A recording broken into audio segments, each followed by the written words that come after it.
De quoi c'est qui réalise cette émission, je le dis tantôt pour tous ceux qui viennent de nous prendre en main, sachez que ce focus reçoit maintenant une forte délégation d'un projet du ministère de l'Agriculture, projet financé par la Banque mondiale. Le mardi 16 septembre 2024, la radio Douablin FM d'Agni Bilécro a ouvert la deuxième étape des activités du PDC2V ainsi que la campagne de promotion pour la plateforme e-Agri. Dans la mise en œuvre du PDA2, qui est le Programme national d'investissement agricole de deuxième génération, l'État de Côte d'Ivoire a sollicité auprès de la Banque mondiale un appui financier d'une valeur de 160 milliards de francs CFA pour la mise en œuvre du PDC2V. Et l'objectif principal ici, c'est de créer des chaînes de valeur compétitives, résilientes et inclusives.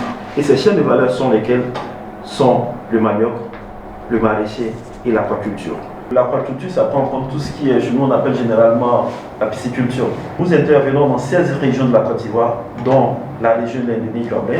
Nous partons de l'Est, depuis le département de Tanda, jusqu'à la partie ouest de la Côte d'Ivoire, avec la région de San Pedro et la région de la Nawa. Que vous soyez jeune, que vous soyez une femme, que vous soyez un homme, si vous êtes intéressé ou bien vous êtes déjà dans l'activité ou cette activité-là vous intéresse, vous êtes la cible du PDC2V. Nous avons besoin que beaucoup de nos concitoyens puissent s'intéresser à l'agriculture pour augmenter la production, et cette augmentation de la production-là va nous envoyer inévitablement vers ce qu'on appelle la souveraineté alimentaire, c'est-à-dire produire pour que nous puissions consommer avant d'exporter.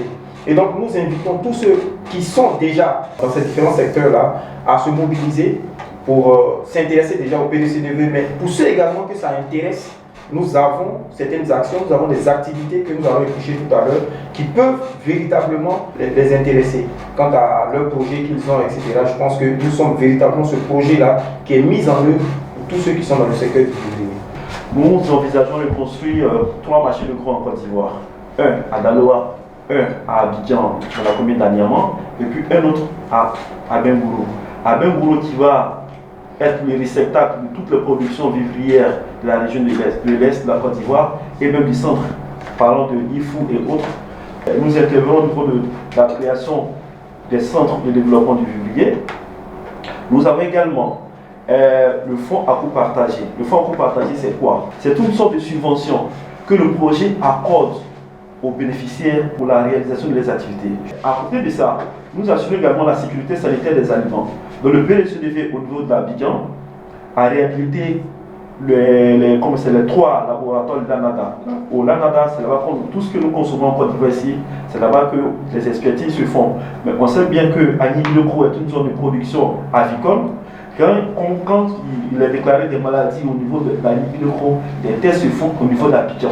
Et les tests se font au niveau de l'ANADA. Les laboratoires où se font ces différents tests ont été réhabilités entièrement et équipés aujourd'hui avec des matériaux de dernière technologie pour accompagner tous les acteurs. Pour vous dire qu'aujourd'hui, le test qui se fait à Paris, qui se fait à Lyon, qui se fait à Marseille, qui se fait à Londres, qui se fait au Maroc, partout dans le monde, on aura les mêmes résultats que les tests qui se font aujourd'hui au LANADA. Pour terminer, nous avons la construction au niveau de Boaké, précisément au Siendra, d'un laboratoire également de dernière technologie pour permettre à nos parents producteurs de disposer de tout ce qui est semences de bonne qualité et de haute qualité et en quantité pour accompagner tous les acteurs. L'un des plus grands marchés de gros, je dirais d'Afrique de l'Ouest, va se construire ici à Bengourou, précisément dans le village d'Adonikro, sur une surface, tenez-vous, de près de 80 hectares. Imaginez que le marché de gros de Boaké aujourd'hui, il fait 27 hectares.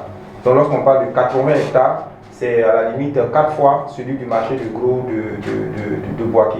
On va aller former nos populations qui sont déjà dans l'agriculture ou bien qui veulent s'intéresser à l'agriculture afin qu'elles puissent adopter dorénavant de nouvelles techniques de production qui nous permettent de produire à n'importe quelle saison de l'année.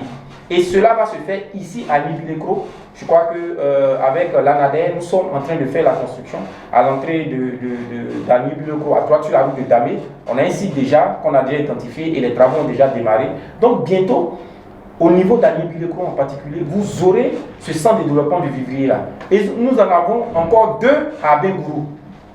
À Bengourou, nous avons 2 centres de développement du vivrier. Donc la région de l'Indénie-Douablin à elle seule va bénéficier de 3 centres de développement du vivrier. Donc toutes les populations de Bétier, d'Agni Bilécro, d'Abengourou et tous les villages avoisinants pourront venir se former aux nouvelles techniques de production pour que nos producteurs puissent être outillés à véritablement garantir, comme il a dit, la sécurité sanitaire des aliments, mais également la souveraineté alimentaire de la Côte d'Ivoire. Le PDCDV, le projet de développement des chaînes de valeur vivrières, a pas mal d'activités et comme M. Mamadou Kouassi l'a souligné tout à l'heure, parmi ces activités-là, il y a la mise en place d'une plateforme e-agri. Voilà. Mais pour pouvoir bénéficier de cette plateforme e-agri, il faut d'abord être identifié et se faire enrôler. On s'enrôle pourquoi? On s'enrôle pour pouvoir bénéficier des services de la plateforme e-agri. Donc, il faut d'abord être un acteur. Ensuite, il faut se rapprocher des agents enrôleurs qui sont dans votre localité. Nous avons des agents enrôleurs qui parcourent village après village, campement après campement de toutes les localités du département d'Agny-Bilekro. Ces agents sont vêtus en chasuble à l'effigie de e-agri, mais aussi à l'effigie du PDCDV de couleur jaune fluor. Donc vous vous rapprochez de ces agents et ensuite vous vous soumettez au questionnaire. Dans l'idéal, il faut la pièce d'identité, la carte nationale d'identité. Voilà. Mais si vous n'avez pas la carte nationale d'identité, si vous avez une autre carte qui justifie de votre identité, vous pouvez présenter cette carte. Voilà. Ça peut être le permis de conduire, ça peut être comment on appelle ça, l'extrait de naissance. Si vous êtes ressortissant d'autres pays, ça peut être une carte consulaire. Voilà. Donc toute carte, toute pièce qui justifie de votre identité est acceptée. Après l'enrôlement, vous êtes reconnu par l'État de Côte d'Ivoire à travers son ministère de l'Agriculture, que vous êtes un acteur de cette filière. Et pour prouver cette reconnaissance, on va vous délivrer une carte. Voilà. C'est cette carte-là qui prouve que vous êtes fait enrôler et que vous êtes acteur du manioc ou du maraîcher ou de l'aquaculture. Mais au-delà de cette reconnaissance, vous avez accès aux services de la plateforme.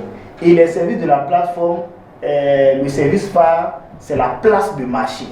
C'est-à-dire c'est un espace sur lequel vous avez accès à tous les acheteurs qui exercent sur le territoire national. Donc, étant ici à Agny-Bilekro, à partir de la plateforme, vous aurez l'acheteur de Korogo, l'acheteur de Ferké, l'acheteur d'Abidjan, l'acheteur de Boaké, etc. Si vous avez de la marchandise, que vous avez du mal à enlever la marchandise pour des problèmes de transport, à partir de la plateforme, vous verrez les transporteurs disponibles dans votre zone. Selon notre mode opératoire, lorsque nous arrivons dans une sous-préfecture, nous convoquons tous les chefs de village à une séance de travail dans la sous-préfecture, séance à laquelle nous informons du projet, nous les sensibilisons sur le projet. C'est un projet qui concerne tout le monde, les Ivoiriens comme les non-Ivoiriens. Et donc, ne pas garder ce projet-là pour le peuple Agny seulement, c'est-à-dire penser aussi à nos frères burkinabés, maliens aussi, qui sont acteurs de cette activité-là. La radio Fréquence Vie, située à Bangourou, à 65 km d'Agny-Bilekro, a ensuite accueilli la délégation pour le même objectif avant de clore la journée avec la radio Agny FM, également située dans le même département. Le lendemain, c'est la radio Atombla FM, située dans le département de Bétier, à environ 90 km du département d'Abangourou, qui a reçu l'équipe de Mobisoft pour boucler le premier passage des activités de promotion et d'enrôlement pour la plateforme e-agri.